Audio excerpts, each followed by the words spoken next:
this down.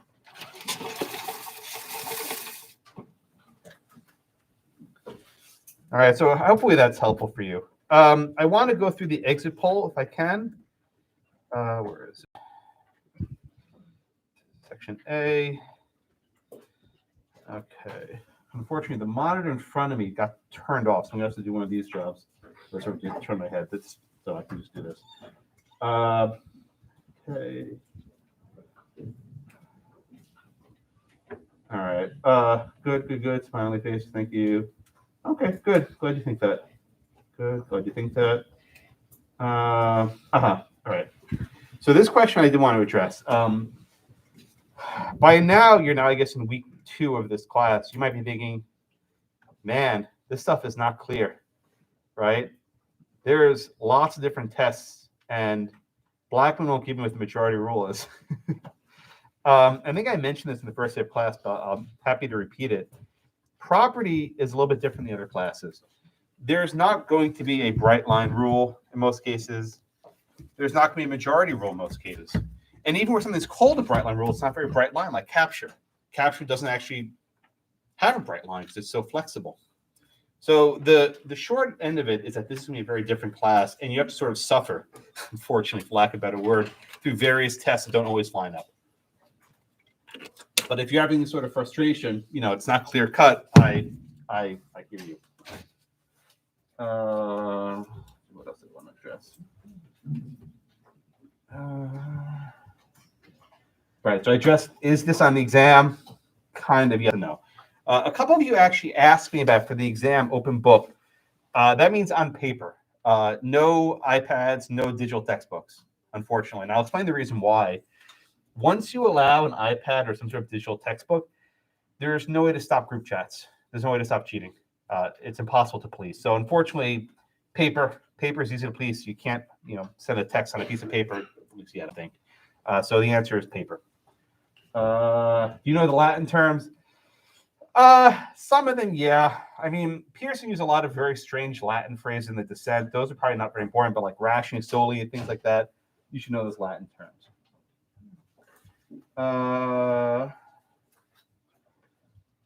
Yeah, so a common question I get, and a couple of you put the same question, is what am I supposed to take away from this class? And I want to sort of address that question more broadly. I think that's the most common 1L question, without fail. It's, I sat through class and I didn't know what to take away from it. And it's a fair question your first semester, less so your second semester. And by the time you get to your third semester, that's not a question to be asking. I'll just explain why. One of the challenges of law school is self-learning, right? The beginning of law school, there's a lot that's being sort of fed to you and sort of holding your hand. And for lack of better words, that's how 1L works. 2L and 3L, that doesn't exist, right? Even if you have me again for property 2 or common law next year, I'm not going to be quite so slow. I sort of move the pace a bit. Even this semester, as I move along, I quite consciously accelerate a bit, put my foot in the gas, don't pump the brakes as much because I expect more of you. So if you're sitting through class and you're wondering what should we be taking away, a couple of things to look for. I always start class by giving an overview, and I always finish class by giving an overview. And I give you these case summaries on what I'm looking for. Right? So if, in spite of all that, you're still not sure we should be taking away, something's not working. Right? And that's not bad. Something to work on. Come talk to me. Right? So if you see, well, man, what am I taking away? Something's not clicking.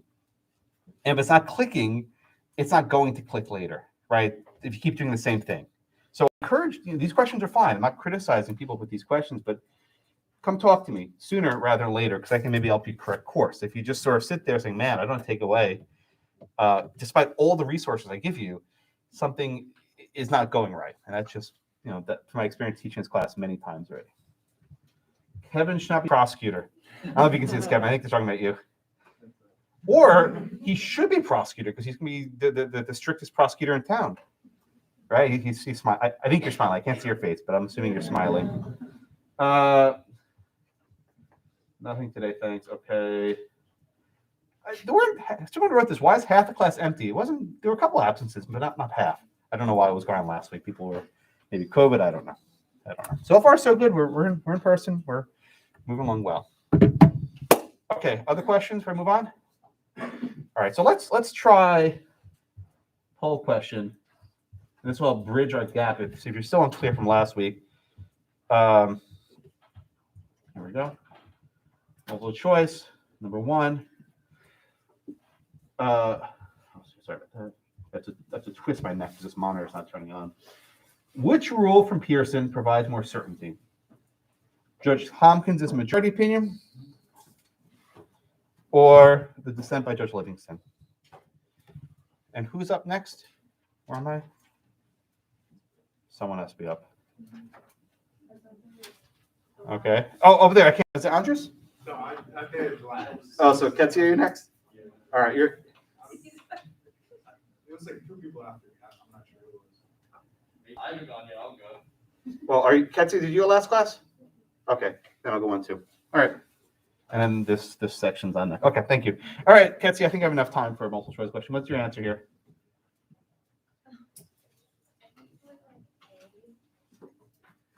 You gotta talk louder, please. I'm sorry. The majority. What did the majority hold?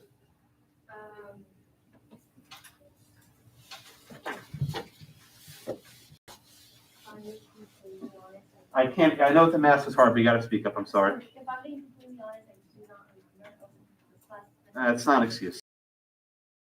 Tompkins, the majority opinion that you have to actually have physical possession of. Okay. So whoever got the fox in their hands wins. So which rule is more certain? What you put here? That would be the majority. Okay. Hey, that's correct. Let's see the results. Okay. 90% is good, but still 10% got it wrong. We did this exact question last week. Again, this is why I say if you're getting these questions wrong, come talk to me. I'm not criticizing it. I don't grade these. I don't look at your scores. It's not part of your final exam score. But like the same question was last week. So it didn't change over the weekend. All right. Thank you, Chad. All right. So the next question, this will be for Danielle in a moment. It's question number 2. Which rule from Pearson is more fair? The Judge Tompkins majority opinion or the dissent from Judge Livingston? I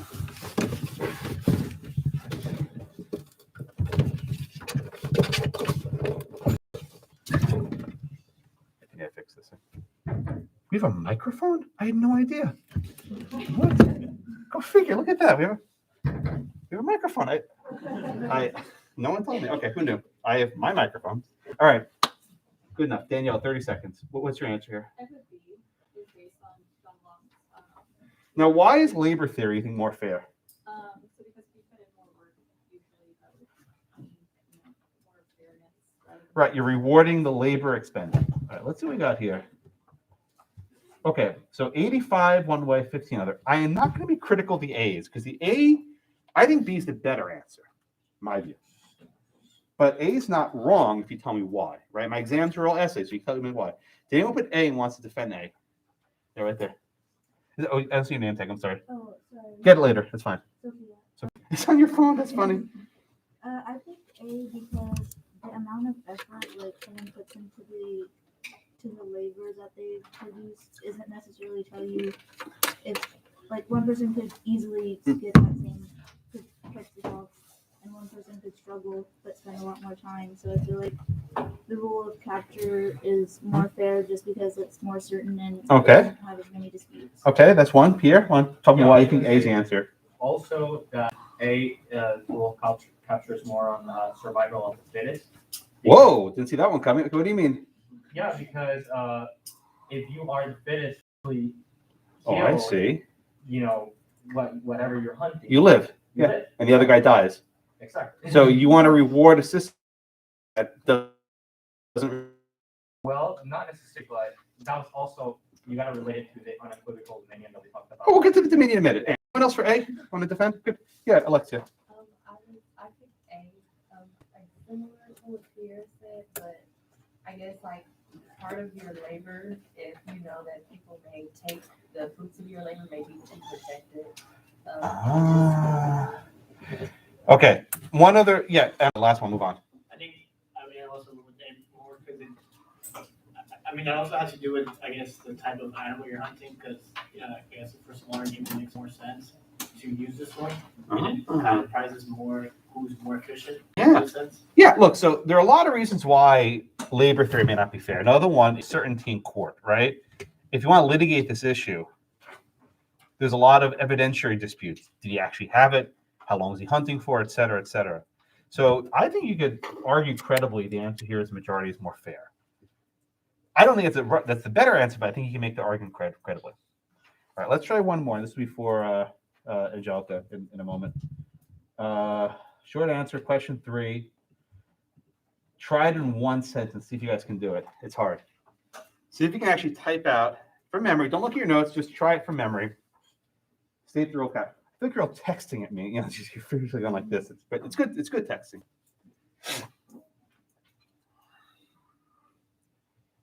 All right. You have a microphone. Go figure. Well, I can't pass around because that'd be COVID. I can't. Anyway. All right. Okay.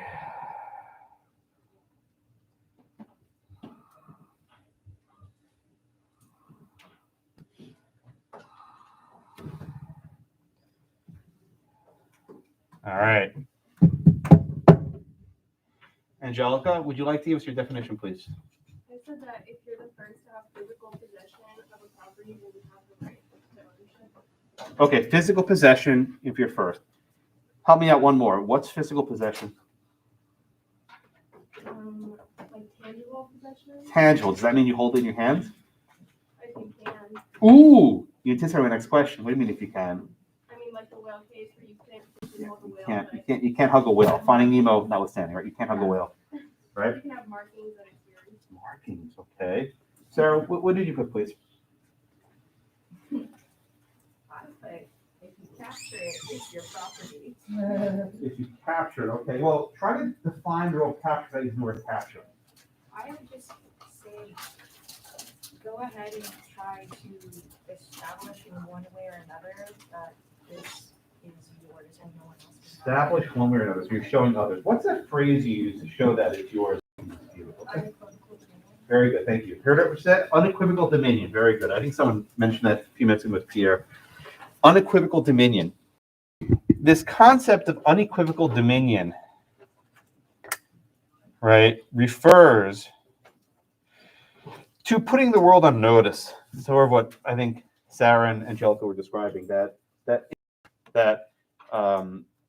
there's no doubt that you have possession, right? But that sort of jumps over what possession is in the first place. Angelica said physical possession or tangible possession. Well, that's good if it's a fox you put in your hand, but you can't hold a whale. What about oil? Can you put oil in your hands? I mean, it'll slip out, right? Can you put water in your hand? You know, it'll slip out. Can you put gas? No, it goes into the atmosphere, right? So maybe for oil, you put it in a tank. Maybe for water, you put it in a reservoir. Maybe for gas, you put in some sort of an underground storage area, right? The reason why it's so hard to answer this damn question and why kids hate me for this every semester is there's no one answer, right? The rule of capture sounds so simple until you realize everything you're capturing is going to be slightly different. Someone said small animals. Small animals are different than big animals.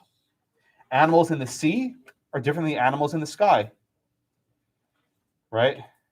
Gas underground might be different than coal underground, right? There's different standards for every facet of materials.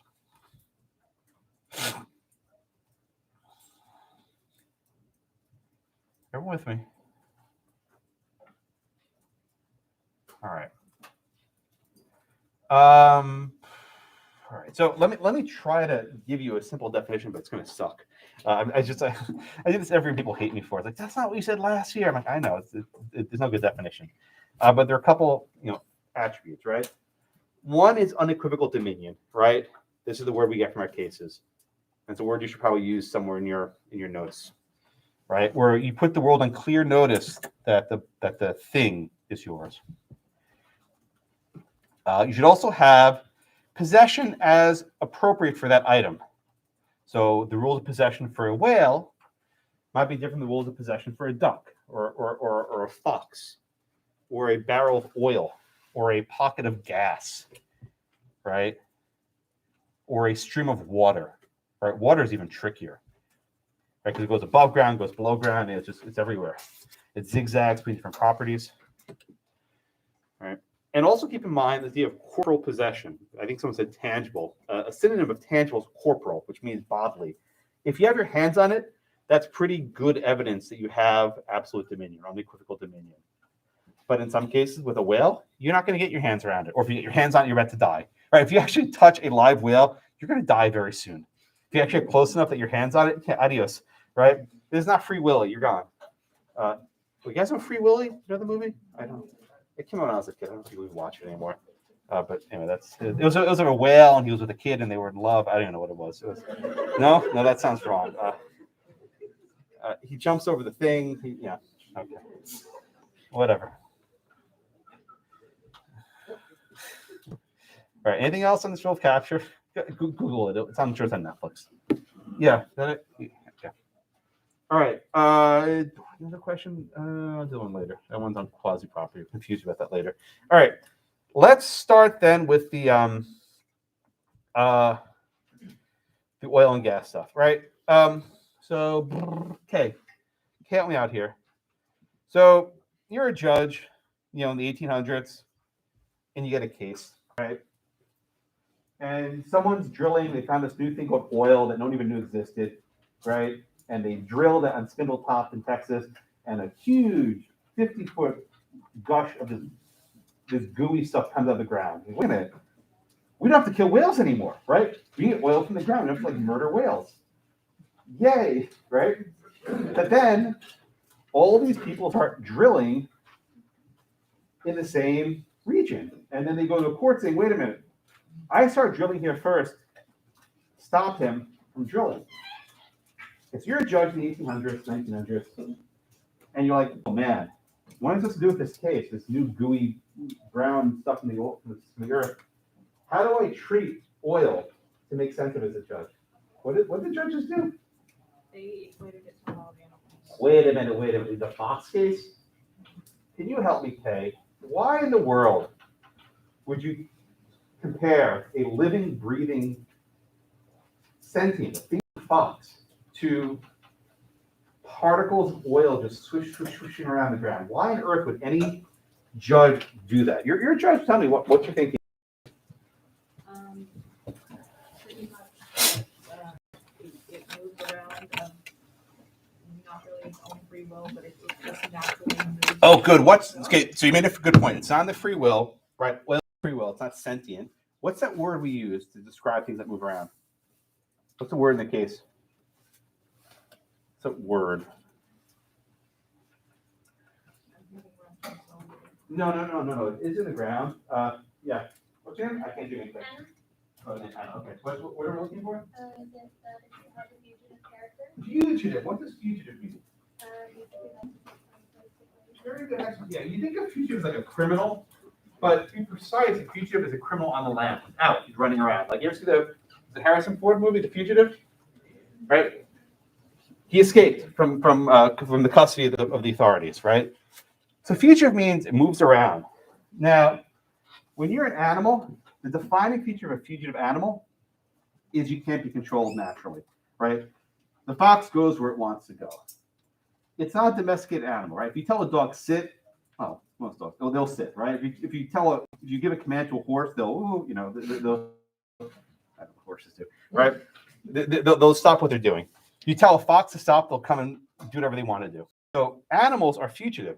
So all this stuff about the foxes and the ducks and the whales are fugitive resources. Even the baseball, right? The baseball was fugitive. Why? I never understood. The baseball is going to stop eventually, right? Once the baseball runs out of momentum, it's hit the ground, it'll fall to the earth, and then whatever. But the judges said, we're going to compare oil and gas to animals. Why? Because it moves throughout the ground. But of course, the analogy is ridiculous. Sorry, I don't see anything there either. Kirsten, why is this analogy ridiculous?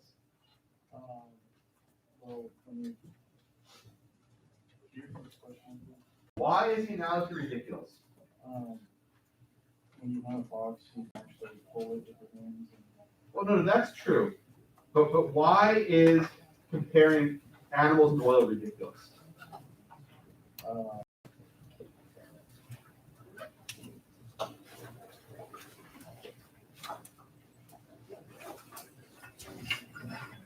I guess with going after an animal, you're going after the serenity of the story. Ah, so here's the post, right?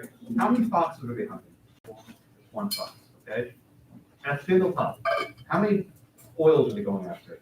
As much as they can, right? Oil is different than an animal. With an animal, there's one, there's two, there's a family of five, whatever it is, right? There's a finite number of foxes. But oil, we're talking about millions of barrels, whatever the quantity is. And each part of oil is basically fungible. You take this one, you take that one, right? It's not in any way comparable to an animal, right? The analogy just breaks down in so many ways, right? Of course, foxes have brains. They can evade your hunting. If you go after them, they can go zig left and zig right. Oil can't. Oil merely goes wherever there's a hole. If there's a hole in the earth, it will go. If you apply pressure, you can make it go a different direction, right? You can actually force oil or gas to go this way or that way by applying pressure to the earth. We'll get to that in a minute. So the analogy is ridiculous, but judges are not creative. And I think that's actually a good thing. Judges shouldn't be creative. When judges are creative, they're screwing stuff up. But they also screw stuff up when they're not creative, right? So they lose all the way. So they adopted this doctrine from the Fox case, whatever, to oil and gas. Judges like familiar. And to this day in Texas, to this day, 2022, in Texas and in most places, oil is governed by the rule of capture. It's very modified, and you'll take an entire semester on oil and gas later in your law school career, but it's basically rule of capture. So don't think this Fox stuff is pointless. There's actually, if you go into oil and gas, it's useful. Anyone do oil and gas work or landman? Yeah? Oh, you a landman? I was a geologist. Oh, wow. Where'd you do? West Texas? I studied geology. Okay, so you'll correct me when I screw stuff on drilling, right? Sure. Please. I screw up every year. Okay. When I get to this picture, you're going to correct me? Okay, thank you. Okay, no, I know I don't know. So I gotta keep it real. All right. Any questions so far? All right. So courts used the capture doctrine for oil underground and gas underground because it moves around. Okay. So here's what ends up happening, right? Someone struck oil, like at Spindletop, that's in the readings, and then everyone like sort of converge on that one spot. It's like, oh my God, there's oil. We got to drill immediately, right? Is that Grant? Yes. Grant, why was there such a rush that everyone sort of just flocked to Spindletop all at once and like put their pipes down and start drilling all at once? Why was there such a rush there? Well, I think because they caught black gold, because it was Black gold, yeah, oil. Good. a free for all with money that no one knew when it ended, or Why were they so quick to drill, Grant? because of the rule at the time that you just stated, the rule of capture. Whoever got there first was What would eventually happen if everyone keeps drilling?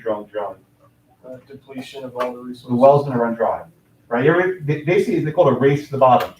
Remember that phrase, race to the bottom? Why? To the bottom of the well. Eventually, you hit the bottom and it dries. There's no more oil. So there's an incentive to drill. Dylan, what's the problem with the sort of race to the bottom where people have an incentive to drill as fast as they can? Why is that problematic? The faster you drill, the more people that are drilling, you're gonna run out more quickly. That creates some waste, doesn't it? Right. It's inefficient. What do we call this? And that's remember the phrase where everyone's sort of drilling from the same area, they're taking as much as they can. What was that called? The phrase for it. Anyone? Yeah. Tragedy of the commons. Exactly. Tragedy of the commons. I'll come back to that. Yeah. Tragedy of the commons. Very good. It creates a tragedy of the commons. It's a common area. Everyone's drilling there at the same time, and they're taking as much as they can. And eventually that leads to a waste of resource and an empty well. It'll dry out. Okay, did I screw up the tray? Am I good so far? Okay, so far so good. Usually I have the hunters correct me also, so I get credit and everything. It's fine. All right. So then we have these conflicts, right? We have conflicts between people, and they're going to court to resolve their disputes over drilling. So a basic principle, right?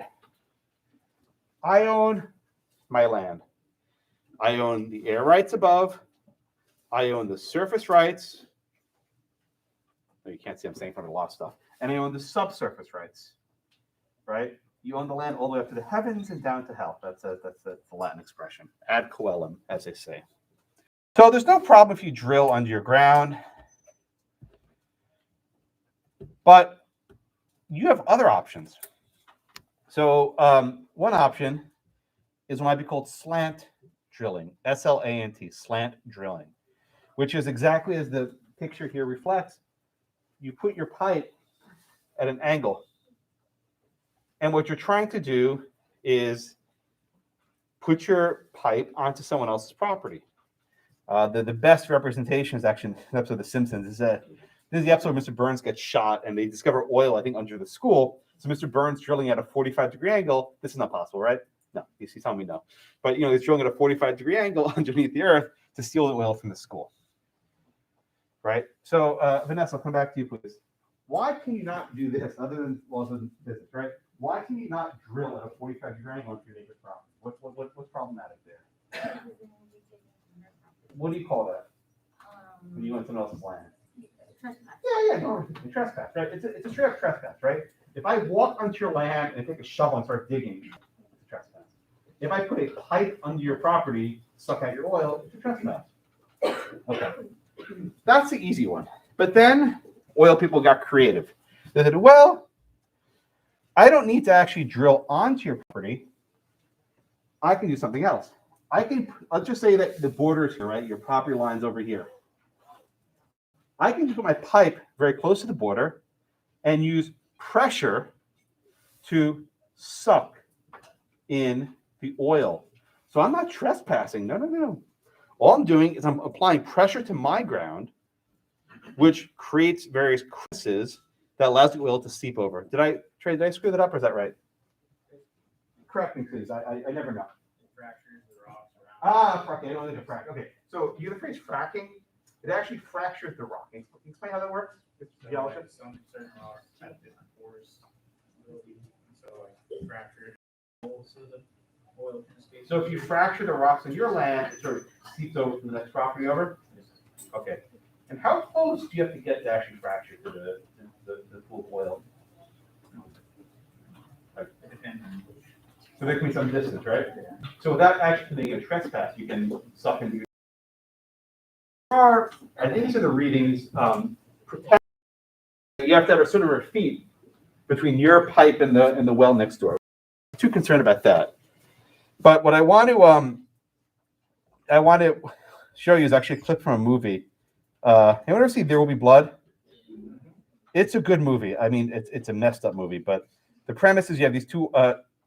Daniel Day-Lewis is playing oil man in Texas in the early 1900s, early 1800s, and they're discussing basically sucking oil from a neighboring property. And I'm not going to ruin it. It's really good. I play this one every year. People like it. It gets loud.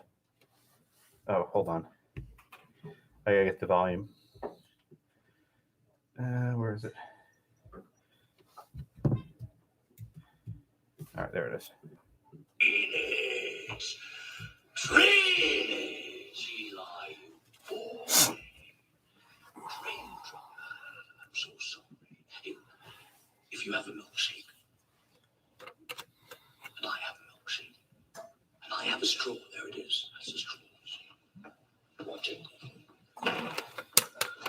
My straw reaches across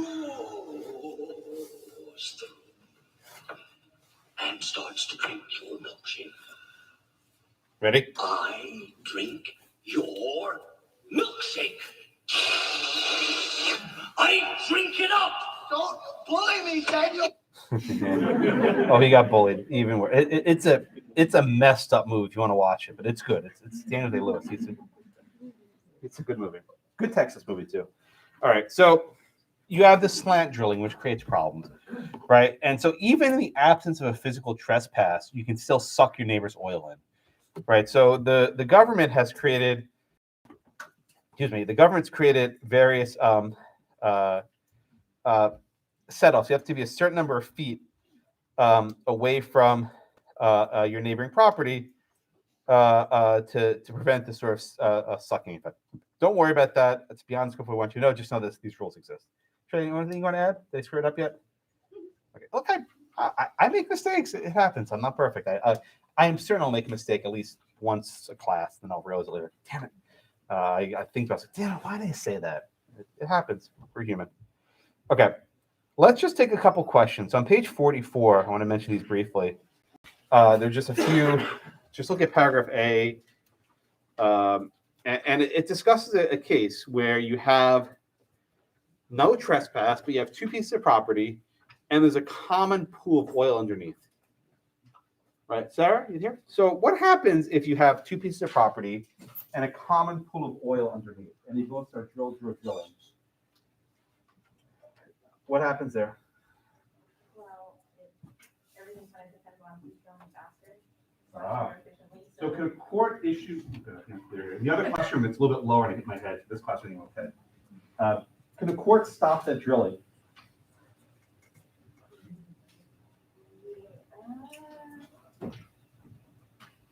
I wouldn't think so unless they could prove that one of the property owners is actually like unethically. Okay, now you're getting where we want to go. What do you mean unethically? You got to help me out here, Sarah. So going back to the whole, racing to get the oil, if they could somehow prove that they are taking procedures purposely. But what if they say we have a customer, he wants all this oil, we have to get it out quick? I mean, what's wrong with that? Why is that not a reasonable business? I feel like the courts would still try to manage that just because if they know that it's under two separate properties, then they're going to have. How do you regulate that, my friend? I mean, the only thing I could think of is that they somehow set up guidelines to make sure that both. They pump equal. Really, yeah, exactly. All right, that's actually a decent idea. Yeah, that's actually a decent answer. The courts here struggled, right? So there are two cases referenced. One said drill, baby, drill as much as you want, won't matter. And the court says you can't use it in an unreasonable fashion, right? You can't get excessive drilling. But this goes to Sarah's, I think, what does it mean to be excessive? Who decides that? Courts were not well equipped for this area. I think that's what we're sort of seeing, right? The better answer is a legislature could say, or an agency could say, all right, you each can drill X barrels a day. Okay, that's a rule, right? Courts can't just make a number from thin air, but some agency, the land commissioner, right? Railroad, damn it, I knew that. The second thing land is wrong. Yeah, the railroad commissioner makes no sense. Yeah, there is a land commissioner who doesn't do land, right? The railroad commissioner said you can drill X barrels a day, whatever that happens to be, and that's the answer. Or there's federal permitting where you can drill X barrels a day. But under the common law, this is just kind of a mess. All right, that's oil and gas. You'll take a class in this later in your law school career, and Trey will correct me later, I'm sure. Anything else?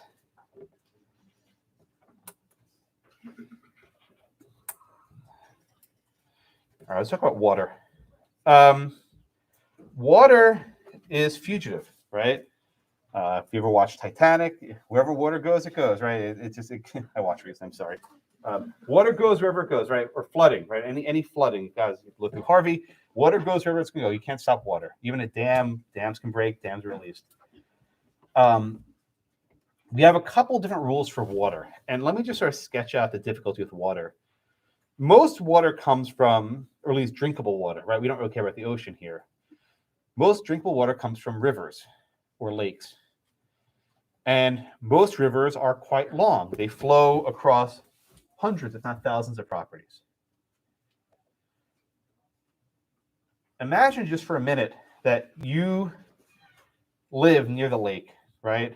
And the lake has a river that comes out of it, and the river goes all the way out to the bay. And you decide, you know what? I'm going to put up a dam. I don't really care about my neighbors. I want this water for myself. And you put up a dam that blocks the entire flow of the river. You're like, it's mine. I was the first to appropriate it. And your entire downstream area just no water. Huh. Some of you are shaking your head. Can you do that? Or what if the question's differently? What if instead of using a dam, you're near the source of the river, and you decide to use it for irrigation, right? Use it to water your crops, and you use almost all the water. And there's a period where there's not a lot of rain, and the water level drops. And because you're using it for irrigation, people downstream aren't getting the water. Or what if, here's another example, you have a water park, right? Like a Six Flags type thing, right? And you just, slides and splash zones, all these other fun things, and you're just letting the water run all day. And the people downstream are starving to death. Or what if you have someone mentions earlier, a soy farm? Soy apparently requires a lot of water, and other crops don't require as much water. So what if you have two people competing for the same source of water, one making soy, the other one planting, I don't know, wheat or something? And how do you decide who gets it? These are all very hard questions, which I will not even begin to answer. But there are three different approaches to water law that I want you guys to think about. So, did you, everyone? Cade, back down. Let's do it. We're making good progress. I think every class and a half I can go around, just about my math is right. You guys are big section, 80-something. Cade, help me out here. What is the English rule? The English rule is just whoever captures the water first, then they're really its owner. So if I have the house by the lake and I put a dam, it's mine. I just dam the entire river over, dam them all, as they say. Sounds like it. Yeah, that's probably right. I mean, I don't want to take this too crazy, but in theory, at least, if you take this rule seriously, you put the dam up at the start of the river, and that's yours. But then we have rules from the United States. So there's kind of a Eastern rule and a Western rule. Reflecting bias in East Coasters, of which I used to be, the American rule is called the East Coast rule, right? They're the same, but we'll call it the East Coast rule. That's Monet. Monet, what's the American rule, the East Coast rule? The American rule of reasonable use. Yeah, what does that mean, use?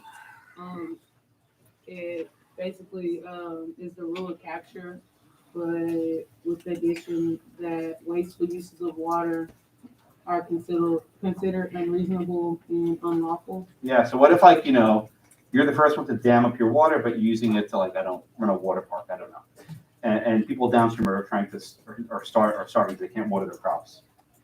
It would be unlawful. Probably, right? It's very tough to say what reasonable use is, and I don't want to even pretend to give you a clear answer here, but it's not the English rule, right? There's additional level where a court can say, you know what, you were there first to appropriate the water, but your use is not reasonable. Who's on your shirt? I know. Who is that?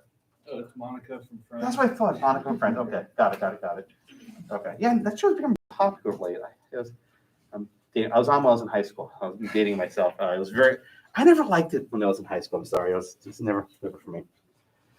I remember when it debuted. Actually, I think it was in 5th grade because I remember the song with radio song. Anyway, kids. All right, Maya, help us out now. What's the Western rule? Okay, tell us more. The riparian rule for each owner of land along the water source has a right to use the water, subject to the rights of other people on that land. Right, but what's the important part of it, right? It's not enough to use water. How do you have to use it? I guess in conjunction with the other owners, like the solicitor. It's not, yeah, but there's a specific word I'm looking for.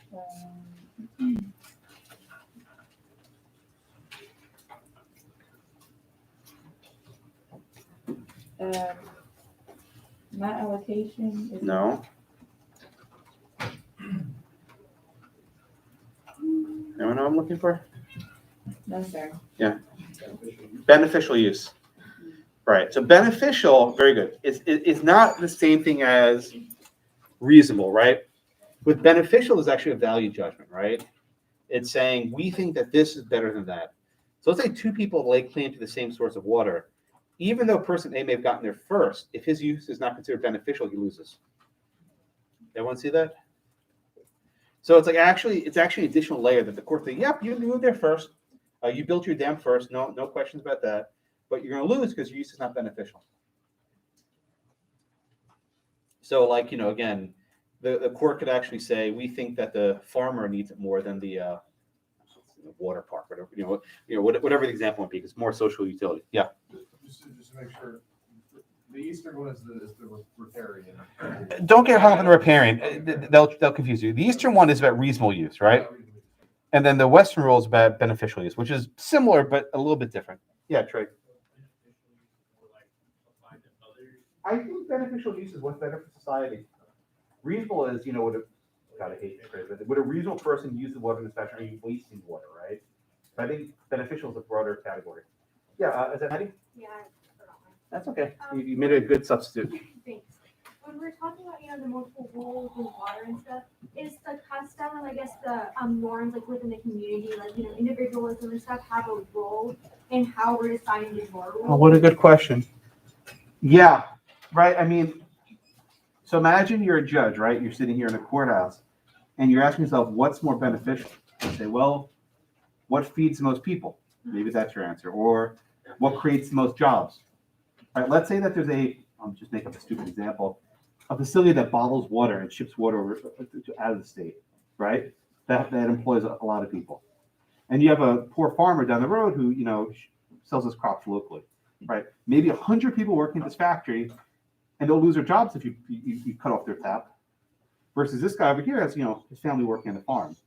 These are not easy questions. Or maybe they are for you, I don't know. But I think a person go either way. A judge can say A or B, and they're not crazy. Make sense? That answer your question? Yeah. We're arguing this, you can talk about the farmer. Yeah, it's just for his family, but all that food's going all around, to the state or to the city. Yeah. How do you know what's beneficial? Right, which is why I think the Western rule adds additional layer of complexity. It's not just what reasonable, it's what's beneficial. It's an additional level up. Good question. All right. That's about all I want to say on the water cases. Any questions on water? Andres, go ahead, please. Yes, so the textbook talks about with the Western water approach, higher appropriations going an important factor, but it doesn't really give you the answer when they ask, let's say, first. Yeah. I had a student sitting wherever they were grant sitting who was confusing this morning. I think it might have been said something that confused him. I apologize if you're watching this. The book is not good on this chapter. And I always have students who are confused with this Western rule analogy. So let me just sort of take a step back. This actually happens in California all the time. I mentioned the soy farmers, right? Soy, for whatever reason, I don't know, uses a lot of water. You're nodding. Am I right on that? Yeah, like 4 times the amount of. Can you tell me why soy uses so much more water? It has to do with the fact that it's legume, but I couldn't tell you why. Okay, I'll believe him. He seems to know what he's talking about, right? And then other farmers who grow other crops are getting cut off from water because the soy farmers have these sources, and they actually go to court and they sue each other. The orange farmers are suing the soy farmers. I'm just making this up, right? And to Andres' question, right?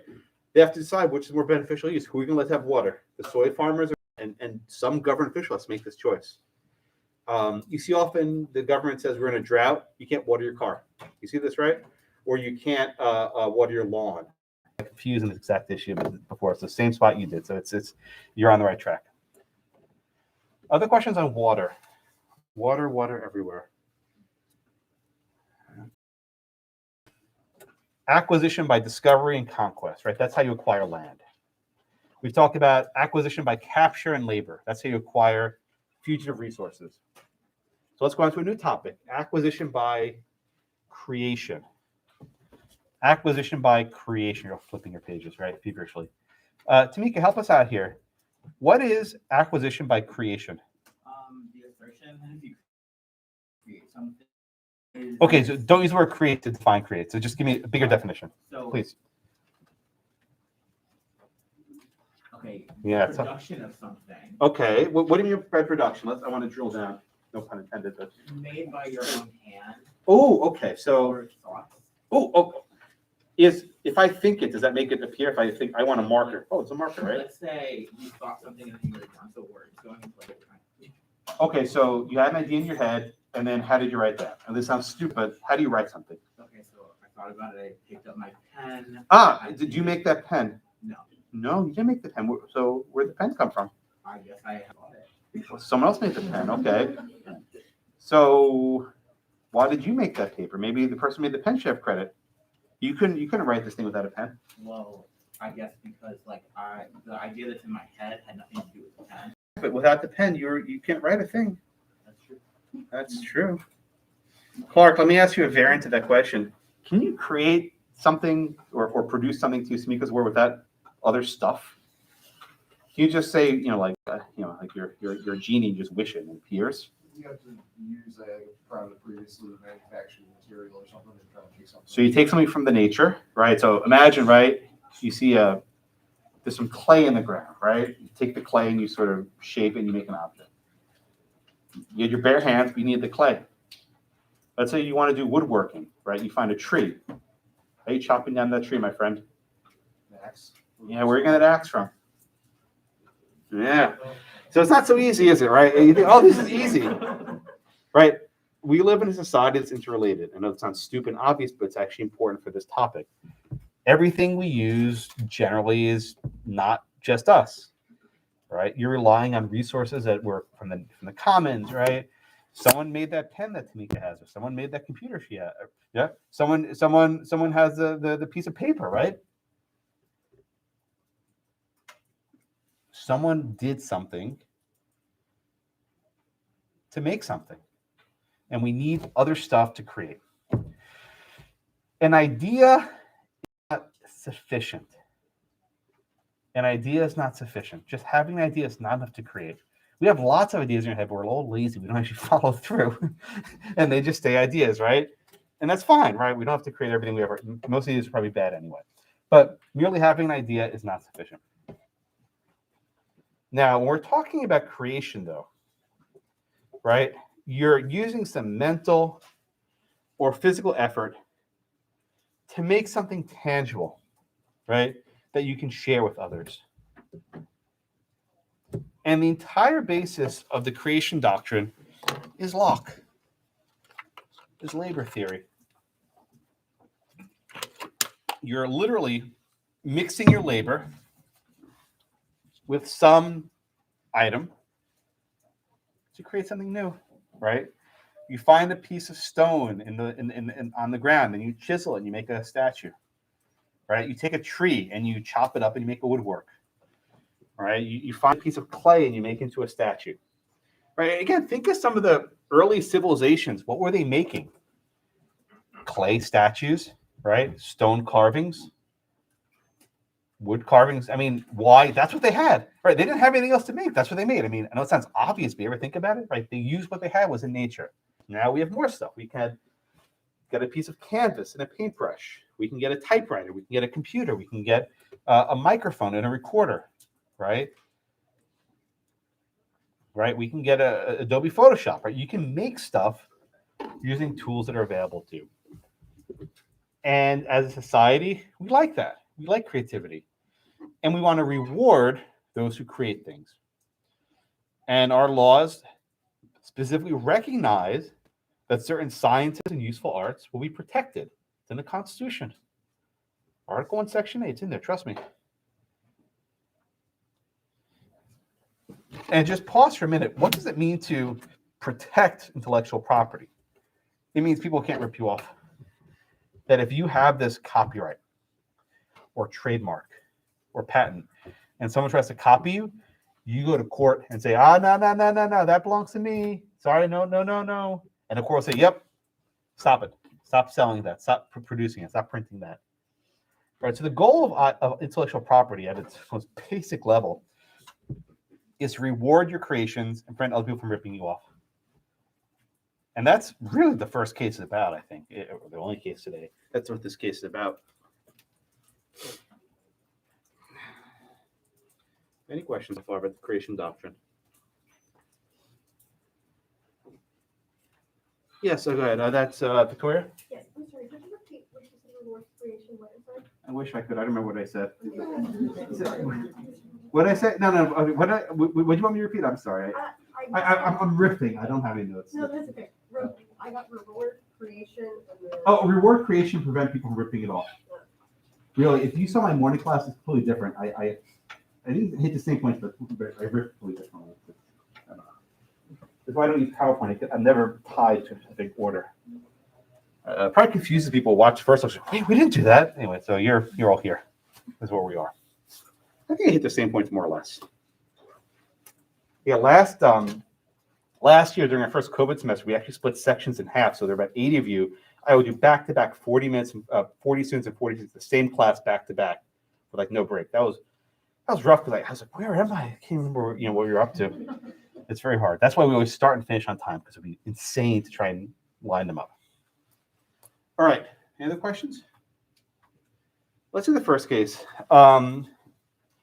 International News Service versus Associated Press. Alexi, I think you are up next. Did I call you yet? Okay, you're up next. Thank you. All right. You want to give us the facts, please, in INS versus AP? Not including like this in the notes. You know what?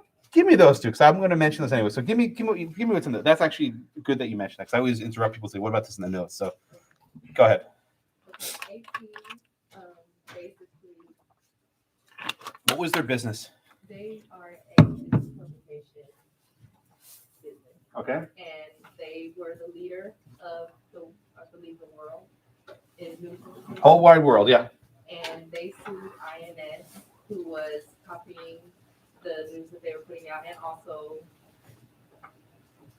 kind of trying to undercut them occasionally to put out the news before. Okay, so let me just stop you. So this dispute involves a huge conglomerate, Associated Press, and they go ahead and they sue this little bitty company, International News Service, for copying their stuff. Now, Alexi, just give us a preview. What does it say in the notes about this case?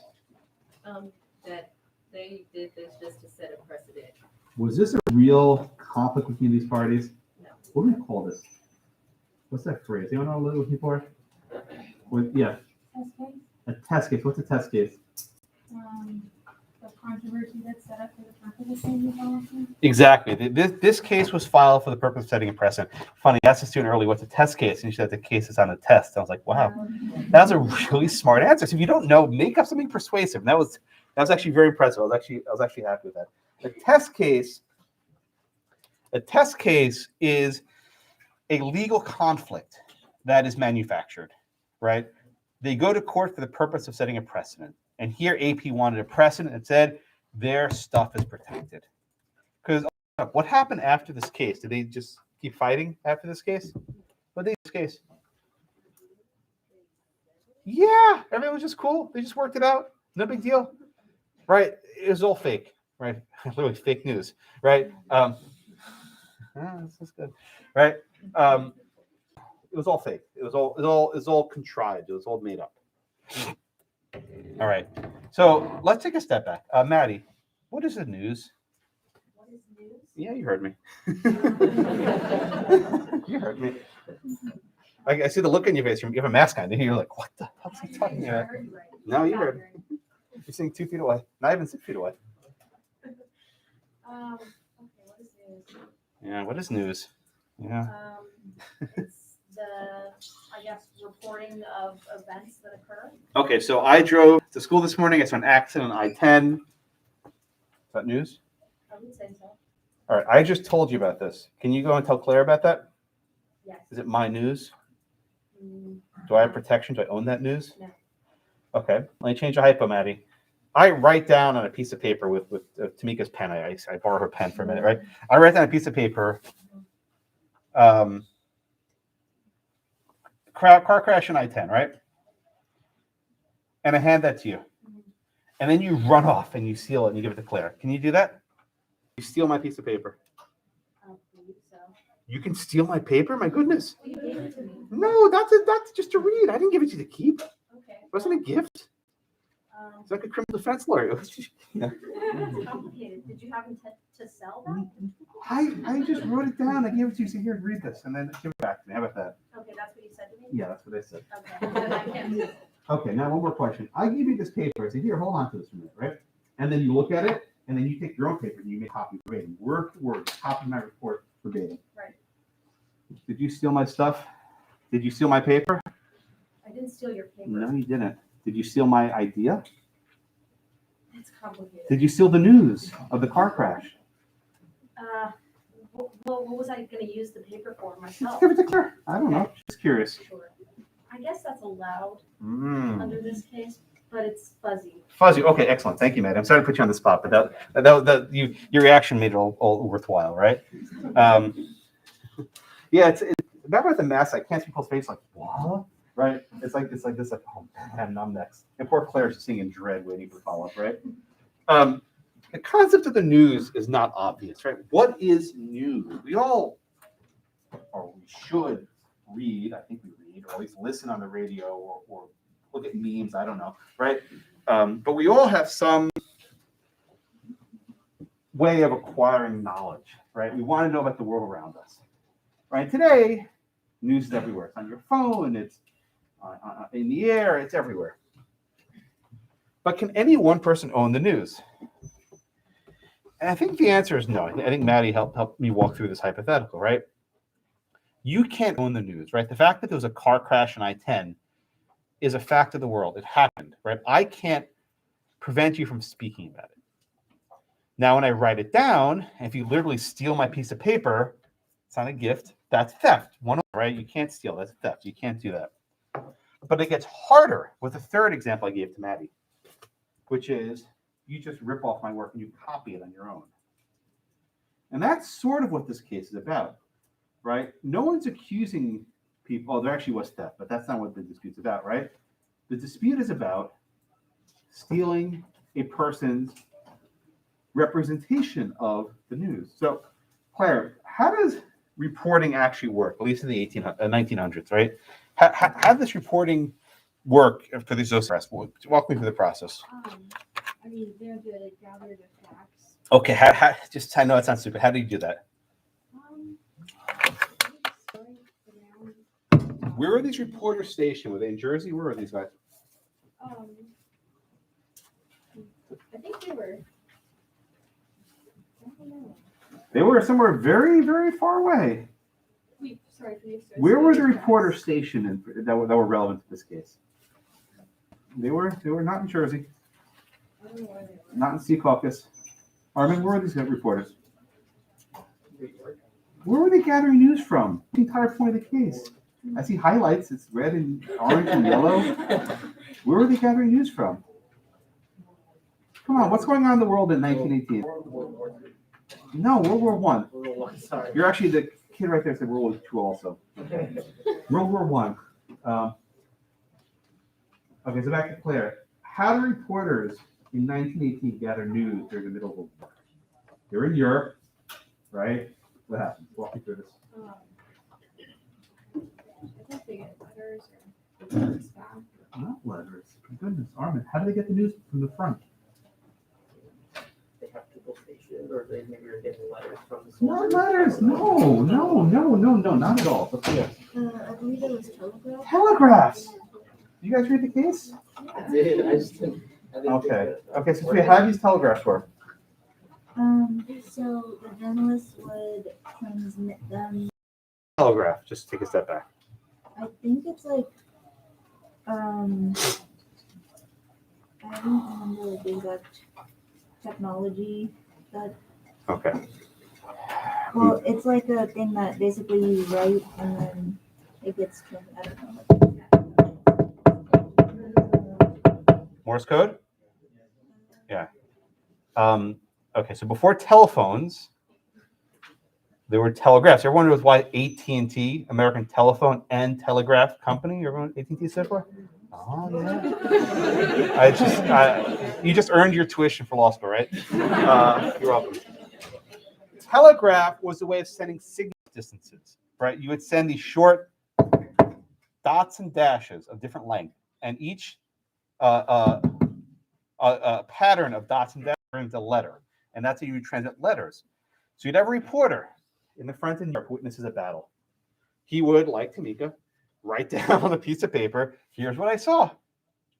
I saw a battle happen, and here are people who did this and the people who did that.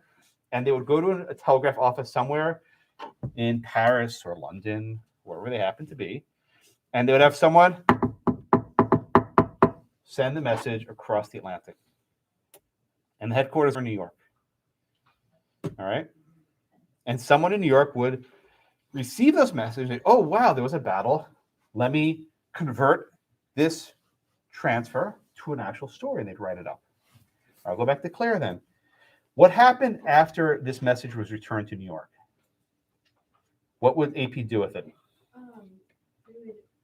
would write a story about it. And, Yeah. And then what would they do with it? they had their like news bulletins. Okay, tell me about that. So they put their headlines on these news bulletins. Well, okay, so there are bulletins in New York. What about newspapers across the country? What did the Associated Press actually do? They just have one newspaper in New York? No, they like distributed. And how do they distribute it? By copying like other. No, you're thinking of the INS. How did AP distribute their own stories? To other parts of the world.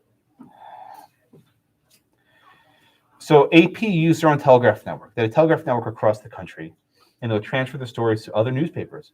Newspapers paid a fee to get the AP stories. Right? They paid a fee. Was INS, Claire, part of the AP network? Okay, now we're getting to it. Armin, how did the INS, according to the facts of this case, get facts from the stories? There were a couple of ways they did it. Yeah, so they would look off the bulletin, and then additionally they were, I guess they had an inside man at AP who would Case summaries, which everything I'm asking is spelled out in some detail. All right, Alyssa. So the third approach, right? Copy the news off the bulletin, right? Why were they copying news off the bulletin? Because AP was east side and Good. INS was west side, so they would copy them and then they would post it on the west side because they were earlier in time. Right. So imagine it's 5 a.m. Right. Extra. Read all about it. You see this movies, right? They quickly copy the message off the bulletin board and they will call up San Francisco, right? And what do they do? And they would tell them to publish it in their newspaper, so their news came out first, and Right. they looked like the guy who got the information. So and again, I think Alexia was mentioning earlier. This never actually happened, right? This is just complete BS, right? It's not true. It was facts that were stated to support a case, but it's probably never happened. Okay, so the stories were sent from the East Coast to the West Coast. So look, you can't bribe. That's one of the allegations. You can't bribe officers in the company, right? That's a crime. Bribery is a crime. You can't have an inside man, right, to sort of just break their laws and give it to you. But the harder issue was the third one, which was copying off the bulletin boards. That's the harder issue, right? Why is this issue so hard, Hanny? Why did the court struggle with this issue? Because that's the only kind of practice that was unlawful. Yes. Okay. So, Hanny, let me ask you a follow-up. Copyright, right? We talk about copyright law. Copyright law is the way that you can ask the federal government for protection of your writings. For a book or a story or a song, to protect it. Did the APC copyright protection for stories? They had the chance to, but they didn't. That's right. Why do they not seek copyright protection for the stories? Because it was a lot of work to do it every single day for every single story. Exactly. And did anyone actually even care about the stories once you get the copyright? Not really, because it's a day-to-day thing. Right. The essence of news is it's new, it's current, right? After a certain period of time, no one cares about the news anymore. So it was expensive. It was time consuming. It was a waste of time to go seek a copyright in every story. So wait a minute. It's Kimmy? Kimmy, help us out here. So if they could have sought federal protection, but they didn't, why are we here? Right? Why isn't the case over? You lose. You didn't seek a copyright. Why isn't Pierre's nodding? Why is not the case over at this point? It is a good question. Why I asked it. Funny, I remember when I was a 1L, I went to a moot court, my first moot court competition, and the judge asked a question. He says, "That's a good question." I was like, "Judge, that's a good question." I know, that's why I asked, and I'll answer it. Never, the 1L stuff never leaves your head, I know. Why was this case not over once the court says that there's no federal protection. Doesn't that end the case?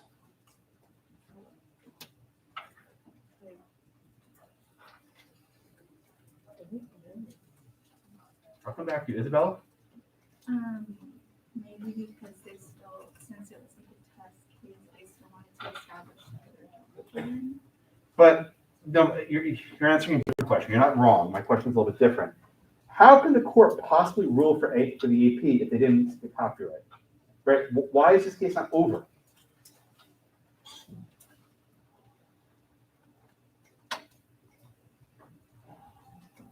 I'll come back to you, Pierre. Essentially because what the defendant was doing was making a profit out of the news, and that's essentially what happened because it's one thing to share the news, but what gave the court the basis to even make this decision? How can the court protect something that's not recognized in the statute? I think it's related to unfair competition. Oh, what's unfair competition, Pierre? Help us out. Where have we seen that before? What case have we seen that before?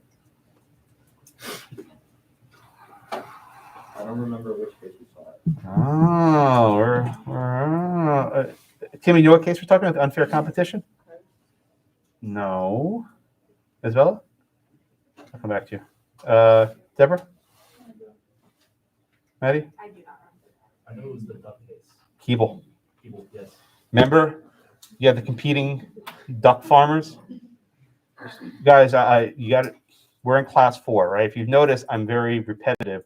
We go back. So you have to be fluent in each case. We have I think if my math is right, about 100 cases this semester. You got to know fluent.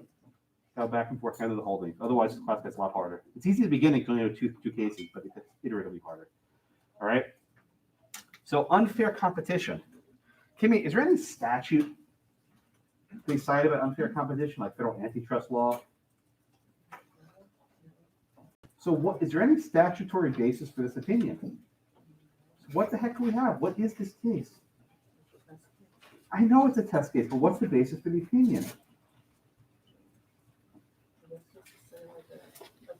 I know you said that, Isabella. What's the legal basis for this opinion?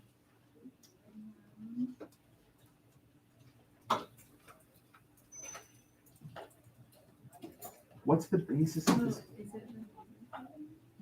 There's definitely labor theory. Deborah? I mean, going to Pierre's point about unfair competition, like their entire argument is that even though like they couldn't say like, oh, just do the copyright. Like you said, news is constant and it's only important in the day that it comes out. But what gives the court the right? This is the Supreme Court of the United States. What gives them the right to just sort of make up a ruling? I mean, I would say because it's something that's pressing. I mean, news is. Sorry, hold on. Now we're getting to where I want to go. Can the federal courts just sort of say we're going to just make something up? Not necessarily. That doesn't mean they don't. What kind of property are we dealing with? Is this an actual statutory property right? No, it's like. Well, I guess that was the Say issue. it. It's not property. It's. Someone whispered it. Don't say it. No, I didn't use it. Good. So. It's not. No. Oh, yes, that's not what I'm looking for. Maddie? Quasi property. Okay, that took 5 people. Okay, we're getting there. So just sorry. How many people takes that to the answer? We'll get there eventually. Quasi property, right? What the hell is quasi property? Right? Want to try it again? No, Andrews. Well, I looked this up. Good. Oh, but it's always good if you don't know. Look, something. What the hell is quasi property? Some rights, similar ownership, they accrue to a party who doesn't act in the benefit of society as a whole. So in this sense, AT was gathering the needs, and that benefited the United States as a whole. And so thus they had not actual property rights. So it's not actual property. It's something short of actual property. Maybe what's another word, Victoria, we can use for that? Louder?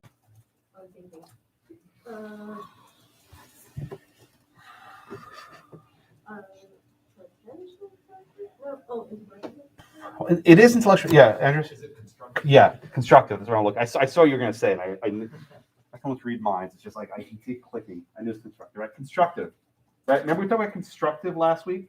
Constructive service of process, constructive notice. quasi, QUASI, it's actually, again, the fact that you weren't getting this, it was on the board. I mean, it was right here is my fourth question, right? Okay, again, it's all the resources are there, right? It's all in front of you. I can only do so much. All right, quasi property is the basis of the court's opinion. They say he doesn't have an actual property right, but he has something short of it, right? Because he's done all this labor and hard work to gather this news and to transfer this news across the ocean. And we're going to reward this gathering. They cite unfair competition, not a law, common law case. Everyone with me? So Victoria, I'll come back to you. You're going to hate me in about 5 seconds. So we have a federal court here, right? Can federal courts make federal common law? Oh no. Oh no, Erie. I did it. Can federal courts make federal common law? Oh man, you didn't even know what that even meant, did you? Most people take Erie, they have no idea what they're even talking about. The court made federal common law here. This is before Erie. I'll come back to Victoria. So you're next in line. Sorry, students hate this question. The federal court made up common law. They said, well, Congress created a statutory regime. They allow for trademark protection or copyright protection. AP didn't avail itself of this protection, but we'll make up something anyway. Unfair competition based on labor theory. So even the U.S. Supreme Court engages in federal common law to create a labor-based theory of property called quasi-property. Isn't that something? Right? You read this case, though, it was so simple. They were making crap up, right? They're just making this up out of whole cloth as common law judges. There's a dissent opinion from Justice Brandeis, which unfortunately your book doesn't include. I wish it did. But Brandeis is like, what the heck? You can't do this. You can't make stuff up. And if you read, there's a note afterwards, there's an opinion by Judge Hand, just learned. By the way, his name was not actually Learned. That was his middle name. His first name was Billings. Did you know that? Billings, he went by Learned deliberately. Kind of pompous, right? But Billings, Learned Hand, they said the Supreme Court was wrong. They can't make it up. Hand was right. There's the Doris Silk case. It's in the notes afterwards. I think it's note 2, memory serves. I might be off by that one. Yeah? Okay, good. All right, so that's the holding then of the INS case, right? There's no actual property right, but there's this quasi-property right. And this right is designed to fight against unfair competition. And again, the labor theory permeates, to use our oil word of the day, it permeates the court's opinion. It's about rewarding labor. And the court actually says, it's actually pretty clear. It says, let me find the quote I'm looking for. Where is it? I'll read it to you. Yeah. INS was reaping what it did not sow, right? It compared this to basically stealing someone else's crops, right? Going to someone's farm and taking their crops, which is not exactly right because no one was stealing AP newspapers, right? You weren't taking an AP newspaper off the rack and running away with it like Maddie did with my paper, right? Instead, you were stealing the idea. But the court didn't distinguish. They compared a story to an ear of corn or a potato. They treated them the same way. All right, everyone get the holding.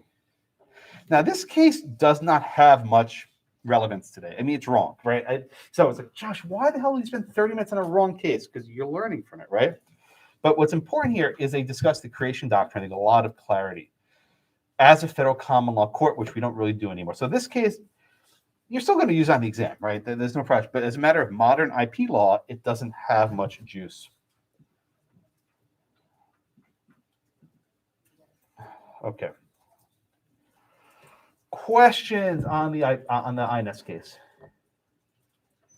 It's a fun case. I mean, it's a weird case, but I think it's a good case because I like the facts. Yes, Lauren, go ahead. Where did this clause in the Constitution come from? I'm sorry? Where did the clause in the Constitution come from, like giving Congress the power to protect creation? Was it like some sort of shortfall with articles, or was it some carried over thing from England. Always keep a Constitution close to your heart, always in your pocket. I want every suit jacket too. You think I'm joking? It's true. So Lauren is asking a question about where in the Constitution it comes from. Which one is it? Which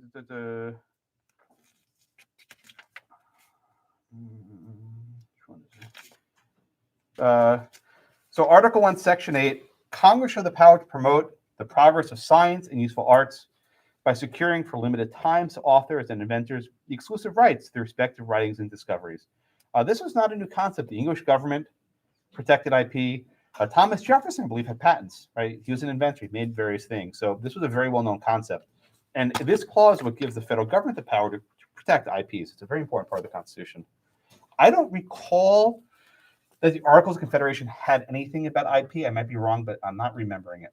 I can check later. I'm not sure. I don't know if it's like some pressing issue that wasn't needing to be added at the time. No, I don't think it was pressing, but I think it was something the English Constitution, it was a written Constitution, the English government had. I think they sort of just copied it. Good question. Yes, Pierre.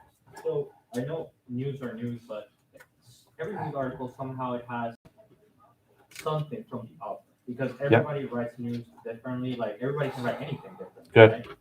So if you just simply plain out copy and paste, obviously you're also copying that author's style of writing. That's right. Even if you're not selling it, nothing can be done about that. If you put your like a different name to it rather than giving credit to that original author. Well, let me twist the question for you, Pierre, a bit if I can. So, do they teach you in legal writing the difference between paraphrasing and plagiarism? Okay. If you ever have any doubt, err on the side of quoting. Or if you're ever not sure if you're paraphrasing, just put a quotation mark, right? You think, oh, I don't want all these quotations. No, just quote. I am so OCD about quoting because I'm so afraid of plagiarism. It scares the crap. I don't trust anyone. I do my own work. I truly do. But not everyone's so careful. So what you often see, even online, is you'll see a story that basically paraphrases what someone else wrote. They just kind of rewrite the words. They should re-summarize it. There's a very subtle line between quoting someone and paraphrasing them in different words. Because ultimately, you're right. The story you're writing about, you didn't see with your own two eyes. You're just relying on someone else's accounting of that story. So it's actually a very hard issue. Okay, other questions in the AP case? All right, I have about 10 minutes left. I want to give you just a very brief, and I mean brief, survey of copyright, patent, and trademark. If any of you have a science background, I would encourage you to think about this topic. You raising your hand? Oh, I thought Please. Yeah, tell me. Good. Geology. Okay, we got a couple in this class, right? If you have a background in science, this gives you a certain leg up for IP. Patent law is very much geared towards hard sciences. And there's something called the patent bar, which you can even take while you're in law school, which allows you to do patent work. A lot of firms who do IP work actually hire 1Ls. I say this very clearly. So Dean Field and Professor Page do the IP in this college. Email them if you have a science background and just ask them their experiences. But I've had my 1Ls. Oh no, what happened? My 1Ls, that's a bad side. Actually get like firm jobs doing IP. So if this is of interest to you, go talk to Field and Page. Just 2 minutes of advice. So it'll help you a lot. So let's talk about IP, right? So the federal government licenses different kinds of IP. What that means is, so long as this IP is in effect and someone copies you, you can sue them to stop them. You get damages. It's actually very dangerous to copy someone's intellectual property. Okay? All right, so let's start with copyright, right? A copyright is an idea that's not just in your head, but you put the idea in a tangible medium, right? What's called a fixed medium, on a piece of paper, on a canvas, on a record, on a CD, on a TV screen, right? It's not just in your head. It has to be original, right? You can't just say, "Oh, that's my idea," right? You know, whatever show you watch, that's the original. It can be literary. It can be musical. It can be a graphic. It can be a motion picture. It can be a sound recording, right? It's taking some original idea and putting into a book, an article, music.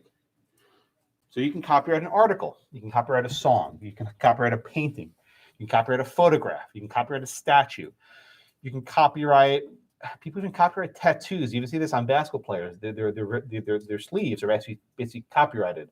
And if you want to put in like NBA 2K, LeBron James sleeve, you have to pay his tattoo artist for copyright protection. Like everything can be. I'm serious. Everything can be copyrighted. Name, image, and likeness. Even in the various sports video games, you see this. You're actually paying now college athletes, student athletes, right? Money for their name, image, and likeness in video games and on merchandise. Yeah, actually, the student right there started maybe 7 or 8 years ago who played for Rice, and he was actually went to a BCS game, and he's like, yeah, the guy in the game looked nothing like me. He was actually complaining. They actually came to the locker room. No, he was at a TCU. He was at TCU. No, definitely not Rice. He was at TCU, and the video game with him looked nothing like him. Anyway, all right. So a copyright is where they have something in a physical medium that represents it. It has to be original. Number one, has to fit in one of those categories. And the third requirement, it's got to be fixed in a tangible form. It can't just be in your head. All right? That is a copyright. Copyrights last a long time. 70 years after your death.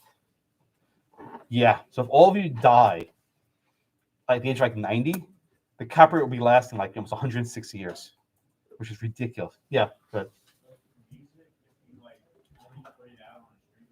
that's copyright. That's fine. It doesn't have to be on a physical disc, just some tangible medium that you can use.